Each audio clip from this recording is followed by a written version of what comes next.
Naomba tu nimalizane kwanza na huyo mwanamke mmoja ambaye Bwana ameniambia kabla hajafika. Nilipoiona sura yake nikamtambua. Wewe mwanamke ambaye umevaa miwani hapo mweupe, njoo. Ni Profesa. Mama.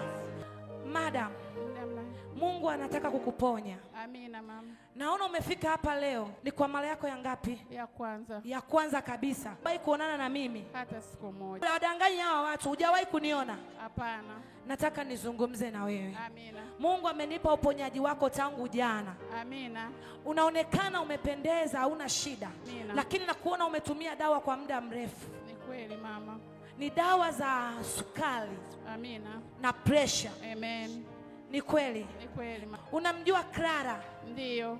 Clara ni nani? Ni mtoto wangu. Ni mtoto wako? Ndiyo. Mungu ananirudisha kwenye maisha ya huyu mama.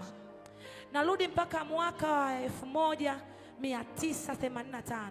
Umezaliwa mwaka gani? Nimezaliwa mwaka 1985. Naona mmoja, umezaliwa mwezi wa kwanza. Amina. Umezaliwa mwezi wa ngapi? Nimezaliwa mwezi wa kwanza. Nawahi kusikia hili jina la mtu anaitwa Amina. Amina. Amen. Ndiyo jina langu. Sisi ni nani? Francis. Francis ni mtoto wa mume wangu. Lakini naona kwenye familia yako kuna Francis wawili. Francis ni baba mkwe. Jesus. Huyu Maembe ni nani? Maembe ni jina la ukoo la familia. Amina. Naona mtoto wako huyo ambaye Mungu amesema na mimi Clara. Ndiyo. Kuna hali ya uzito shuleni.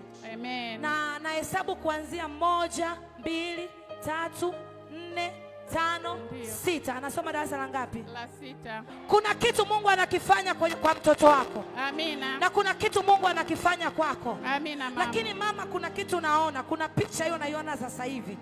Naona gari aina ya pickup, kama pickup. Yes, iko nyumbani. Ni gari ya nane?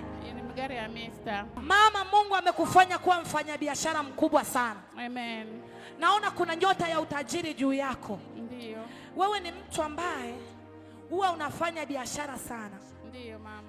Lakini mara nyingi huwa unapoteza. Ni kweli mama. Unaweza ukashangaa umeibiwa fedha nyingi. Ni kweli mama. Na sio muda mrefu umepoteza fedha. Ni kweli. Umepoteza shilingi ngapi? Nimepoteza kama milioni 8.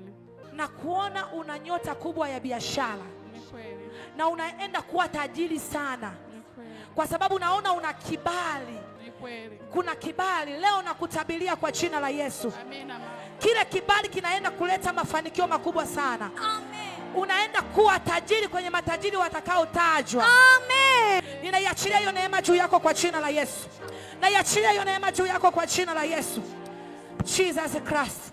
Can I prophesy?